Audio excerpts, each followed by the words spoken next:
रात के 2 बज चुके हैं और ये दिल्ली की सबसे सर्द रात है।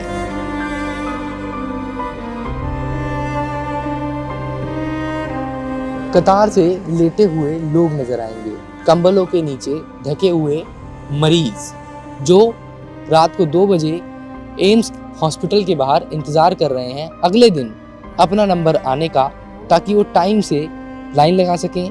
तो इधर क्यों बैठी हैं? कहाँ बैठे जगह कहाँ? सब लोग कहे कि मैं पटोटन तो जगह ये ना है तो कहाँ पर सकते हैं?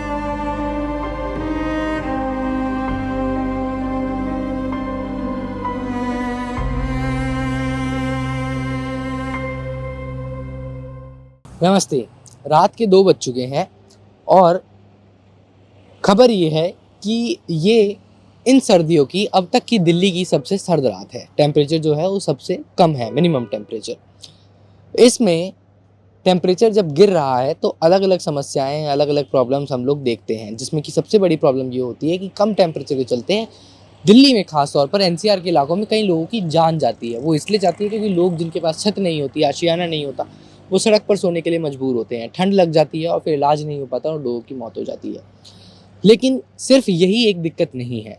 मैं आज आपको एक ऐसी तस्वीर दिखाऊंगा जो आपको हमारे देश के हेल्थ इंफ्रास्ट्रक्चर का एक आईना पेश करेगी। जनवरी का महीना है और मैं इस वक्त देश के सबसे प्रतिष्ठित और सबसे बड़े medical institute, all India medical institute Delhi के बाहर मौजूद हूँ। यहाँ पर जो मेट्रो स्टेशन के गेट्स हैं उनके बाहर रात को 2 बजे क्या नज़ारा है वो मैं आपको कैमरा घुमाकर दिखाता हूँ। अब आपको अपने कैमरे पर कतार से लेटे हुए लोग नज़र आएंगे, कंबलों के नीचे ढके हुए मरीज जो रात को 2 बजे एम्स हॉस्पिटल के बाहर इंतज़ार कर रहे हैं अगले दिन अपना नंबर आने का, ताकि वो टाइम से लाइन लगा सकें और अपॉइंटमेंट डॉक्टर्स के साथ अरेंज कर सकें। ये लोग देश के अलग अलग कोनों से आए हैं, अलग अलग ज़िलों से आए हैं। आप जगे हुए हैं क्या भाई साहब? एक बार आप उठेंगे 2 मिनट? क्या नाम है आपका? मैं बैठ जाता हूँ, कोई बात नहीं आपके साथ। क्या नाम है? प्रिंस। कहाँ से हो प्रिंस भाई? फरीदाबाद। फरीदाबाद से। तो कैसे इधर आए हो? ऑपरेशन था कल, मेरी बहन की आंख का ऑपरेशन है। आपकी बहन की आंख का ऑपरेशन कल है? हाँ कल है। तो रात से लाइन लगती है, 3-4 बजे से लाइन लगती है, तो हाँ। फरीदाबाद से आने में टाइम लगता है, तो सोचा आज ही आ जाए फिर। तो आप पहले ही आ गए हो। और बहन किधर है आपकी? ये सो रही है।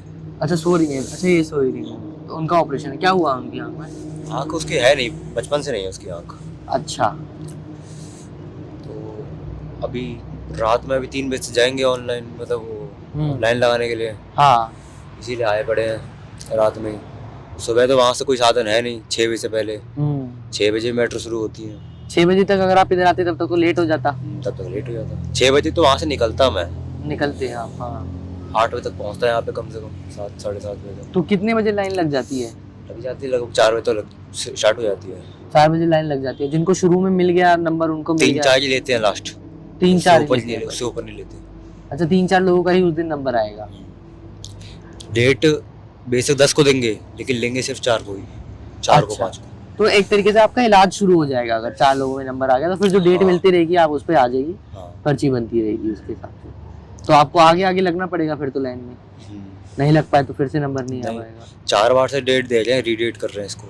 4 बार से डेट? 4 बार से। और ऐसा नहीं है कि हाँ चारों बार मतलब 10 दिन की, 15 दिन की नहीं, सीधा 6 महीने की डेट देते हैं आगे की। 6 महीने की?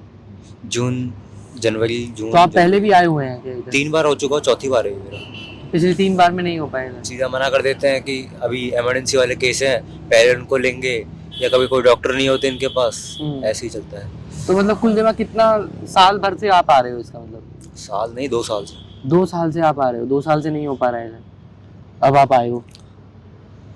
पहले आया था नवंबर नहीं, दिसंबर में आया था। सीटी वगैरह की 2023 की बात है। सीटी वगैरह किया था, करेंगे। दिसंबर से फिर जनवरी की पहले डेट दी, जनवरी से फिर जून की दे दी, जून से फिर जनवरी की दे दी, फिर जून की दे दी, फिर जनवरी की दे रखी है। आज कल की डेट है तो आया हूँ। कल 13 जनवरी, अब लग ही गई है 13 जनवरी, लोहड़ी है। क्या करते हो आप? मैं तो पढ़ाई करता हूँ फरीदाबाद में। आप पढ़ाई करते हो? तो घर में कोई कमाने के लिए पापा खाली पापा है बस। पापा जॉब करते हैं, क्या काम करते हैं? मतलब यही प्राइवेट जॉब है प्राइवेट जॉब कंपनी में। और वैसे किधर से हो आप? फरीदाबाद से ही हो लोकल? वैसे तो बिहार से हूँ। बिहार से हो, आप रहते हो फरीदाबाद में? फरीदाबाद में ही है, बचपन से फरीदाबाद में। जी। आज बताया जा रहा है दिल्ली का टेम्परेचर सबसे कम है, तो आज सबसे ठंडी सर्द रात है। ठंड तो हो रही है। घर की बात यहाँ की, मैं तो आज मेरा पहला दिन है, मतलब ऐसे मैंने आज तक कभी बाहर नहीं सोया मैं। हाँ, पहली बार आप तो पहली बार सोया मैं बाहर, और खास तौर पे ऐसी जगह पे। स्टेशन पे तो चलता है, एक रूम होता है स्टेशन पे तो, लेकिन यहाँ तो हॉस्पिटल के बाहर हॉस्पिटल के बाहर रोड पे, मेन रोड पे। तो आपको अंदाजा था बाहर ऐसा सोना पड़ेगा या यहीं आके आपको? मैंने सोचा था हॉस्पिटल के अंदर कहीं जगह मिल जाएगी। तो अंदर क्या हुआ, जगह नहीं मिली आपको? गया, हाँ गया था, गार्ड बोले कि यहाँ नहीं सोने देंगे, बाहर ही जाना पड़ेगा। चल ठीक है, नीचे गया मैं, उसमें तो नीचे जगह नहीं थी। हाँ, मेट्रो में नीचे गया, बहुत गंदगी थी यहाँ पे नीचे।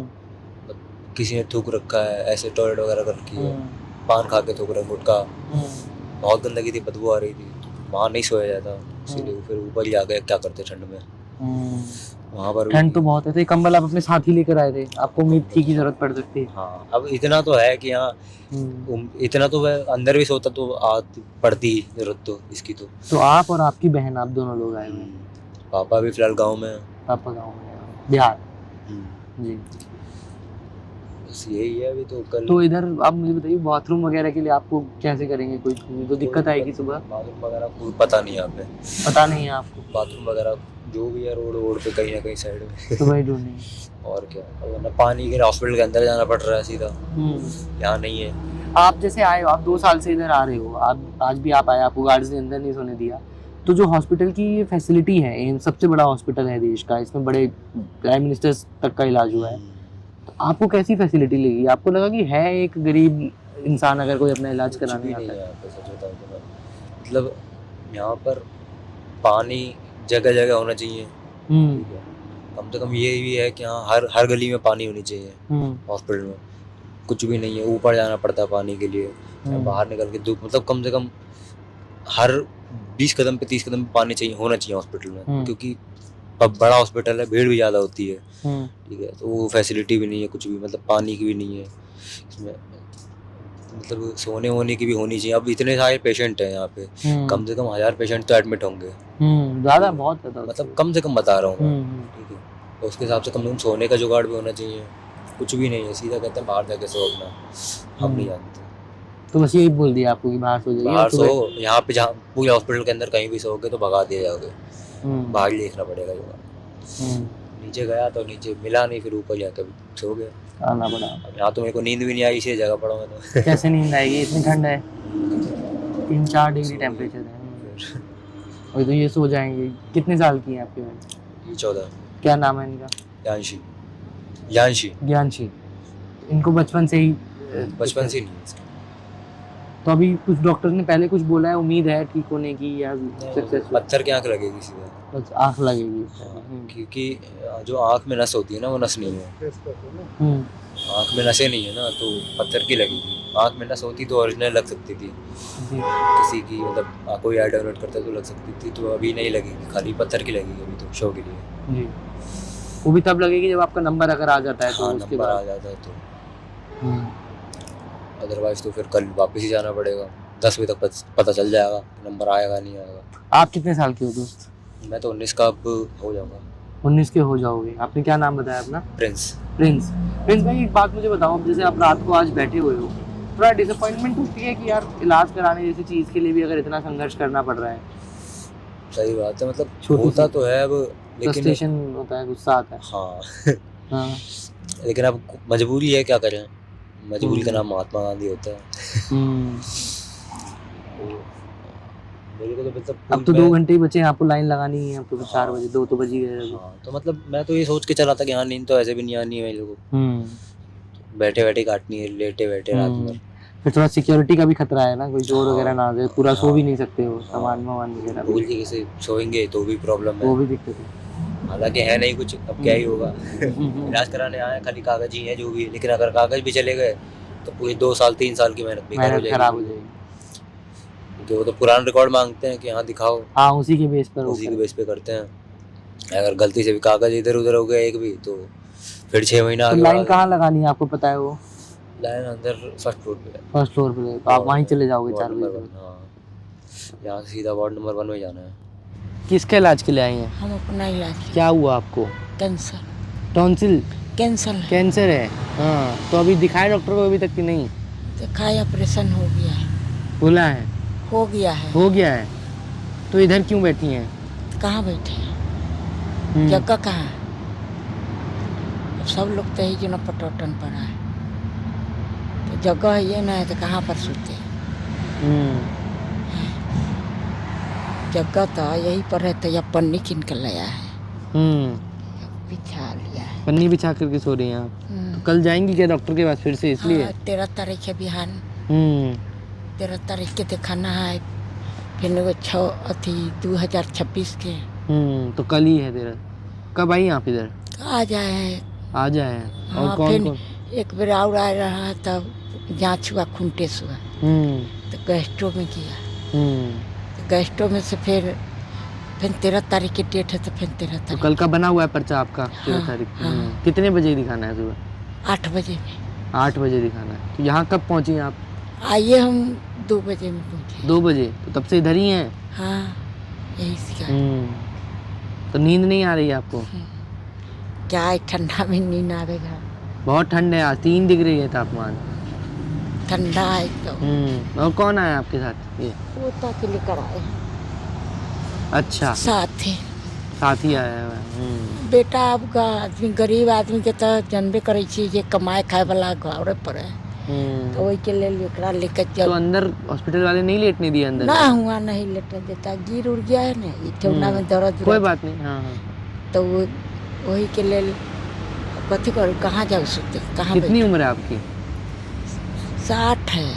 60 65 है। तो ठंड नहीं लग रही है? जाड़ा बहुत ज्यादा है। भगवान, अब ठंडे लगता है तो कहाँ पर जाए? किसके इलाज के लिए आए हो आप? मेरी मम्मी की इलाज हो रही है। क्या हुआ उनको? उनकी ना थोड़ी हाथ में प्रॉब्लम है ना, तो उनको वजह से कि दिल में पानी भी हो गई है। अच्छा। हाँ, तो इसकी वजह से यहाँ पर आ रखे हैं। बस पूरी रात भर से यही देख रहा हूँ। कम से कम आया था मैं 8 बजे तक आया था, और अभी तक अंदर नहीं लेके गया। नहीं ले गए? अभी तक नहीं अंदर लेके गया। पता ना, वो जाके बार बार दिखा रहे पेपर की, सर चल जाओ अंदर, मतलब लेके चल जाओ, तो नहीं जा रहे। फिर भी क्या ही कर सकते हैं, इतनी कोशिश करे, जबरदस्ती फोर्स करे। मम्मी तो वहीं पे ही है ना, मैं तो इधर आया था टहलने के लिए। अच्छा। मन नहीं लग रहा, बाहर में बैठा हूँ, तो क्या करूँ? नींद नहीं आ रही है? नींद तो नहीं आ रही, अब क्या ही करें। क्या कहना चाहते हो आप इस व्यवस्था के लिए, इनके जो लिए- हमारा हेल्थ सिस्टम? इनके लिए हम एक ही बात बोलना चाहते हैं, बढ़िया से काम नहीं होते हैं। मैं ये रियलिटी बता रहा हूँ कि बढ़िया से काम नहीं होते। मैं अपनी एक्सपीरियंस के साथ कह रहा हूँ, जितना मेरे को एक्सपीरियंस है उस एक्सपीरियंस से मैं बता रहा हूँ कि उतनी अच्छे से काम नहीं हो पा रही है। क्योंकि उस दिन भी मैं आया था, परसों आया था ना, तो ऐसी जांच उच किया और छुट्टी कर दिया, और कुछ भी नहीं किया, और दवाई लिख दिया, बस उस नहीं हो गया। और इससे ज़्यादा बताओ, थोड़ा बढ़िया से जहाँ एम्स है, सफदरगंज है, मानोगे तो बहुत अच्छा हॉस्पिटल माना जाता है इंडिया की, सबसे बढ़िया हॉस्पिटल है। वही तो मैं बता रहा हूँ ना कि बहुत अच्छा माना जाता है। फिर भी अगर ऐसा काम होगा तो थोड़ी होगा, सरकार को देखनी चाहिए ना।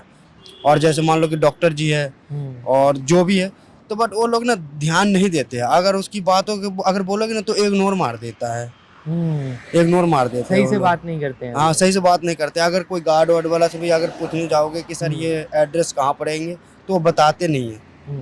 बोलते कि क्या यार बार बार तुम परेशान कर रहे हो, भगा देता है, मतलब समझ लो कई बार गाली भी बक देता है। मैं अपनी आंखों से देखा हूँ। तो वही चीज़ है यहाँ की, बस दिल्ली के देख रहे हो, जबकि पूरी भारत की राजधानी है दिल्ली, फिर भी नहीं काम हो पा रही है ढंग से।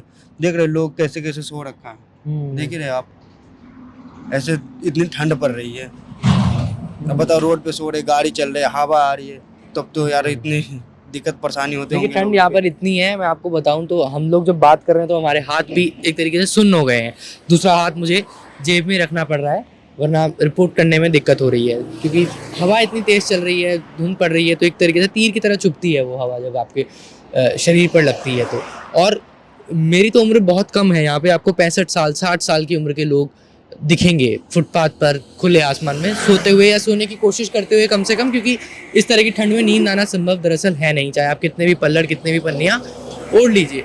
दूसरा जो इन्होंने इस युवक ने जिक्र किया कि डॉक्टर्स जो हैं हॉस्पिटल के अंदर वो उतना अटेंटिवली या उस तरीके से इलाज नहीं करते हैं। उसका एक कारण सीधा सीधा ये है कि डॉक्टर्स के ऊपर इतने ज़्यादा मरीज हैं, एक एक डॉक्टर के ऊपर, तो उनकी जो प्रायोरिटी है वो ये है कि किस तरीके से हर मरीज को एड्रेस कर दिया जाए, सबको मौका मिले अपनी बीमारी बताने का। उसके ऊपर फिर धीरे धीरे प्रोसेस ज़रूर है, काम होता है, जितना संभव होता है प्रशासनिक सीमाओं के अंदर उस काम को एग्जीक्यूट करने की कोशिश की जानी चाहिए, जाती भी है। लेकिन ये बात अब किसी से छुपी नहीं है कि जो एग्जिस्टिंग सिस्टम है, जो एग्जिस्टिंग प्रोसीजर है जिसमें आप सरकारी सुविधाओं का लाभ उठाकर इलाज पाने की कोशिश कर सकते हैं, वो इतना कमज़ोर और इतना खोखला एक तरीके से हो चुका है कि लोग एक तो प्रेफर नहीं करते हैं वहाँ पर जाना, लास्ट ऑप्शन की तरह ट्रीट किया जाता है, और दूसरा जो लोग आते हैं उनको इस तरीके का एक्सपीरियंस दिया जाता है कि वो अपने मन में कहीं ना कहीं ये कुंठा लेकर जाते हैं कि जीवन में इतना कुछ कम से कम कर जाएं कि किसी परिवारजन का इलाज कराना हो तो सरकारी अस्पताल में इलाज के लिए ना आए। ठीक कह रहा हूँ ना? इस तरह की भावनाएं लोगों के मन में होती हैं, और ऐसी भावना देश के किसी भी नागरिक के मन में पैदा होना देश की सरकार, हमारे महान संविधान, उस संविधान के अंदर किए गए वादों, इन सब के ऊपर बहुत सारे सवाल उठाता है। तो जो प्रशासन है, क्या वो कोई बेहतर अरेंजमेंट्स कर सकता है इस चीज़ के लिए? जैसे रैन बसेरों का इंतज़ाम किया जाता है, तो क्या ये तय किया जाए कि यहाँ पर रहने वाले सब लोगों के लिए एक रैन बसेरा, डेडिकेटेड रैन बसेरा बनाया जाए, जो एम्स में आने वाले लोग हैं उनको वहाँ पर कम से कम सुलाया जाए, रात वो लोग वहाँ पर गुजारें, इस तरीके से बस स्टॉप पर किसी को ना सोना पड़े। इतनी ज़्यादा ठंड में जो बुज़ुर्ग लोग हैं उनको तो कई बार ठंड लगकर भी जान जाने की संभावनाएँ रहती हैं। ये कुछ सवाल जो एम्स के बाहर इन दृश्यों को देखकर आपके मन में उठते हैं और इनका जवाब खोजने की कोशिश आप हर बार करते हैं। आप कमेंट में अपनी राय ज़रूर लिख सकते हैं, आपको क्या लगता है इन सारी तस्वीरों को देखकर और जो बातें हमने जिन लोगों से की उनकी बातों को सुनकर। तब तक आप मोजो स्टोरी देखते रहिए। आज की इस कहानी में मात्र इतना ही। कैमरा पर्सन मदन लाल के साथ मोजो स्टोरी के लिए हर्षित शर्मा की रिपोर्ट।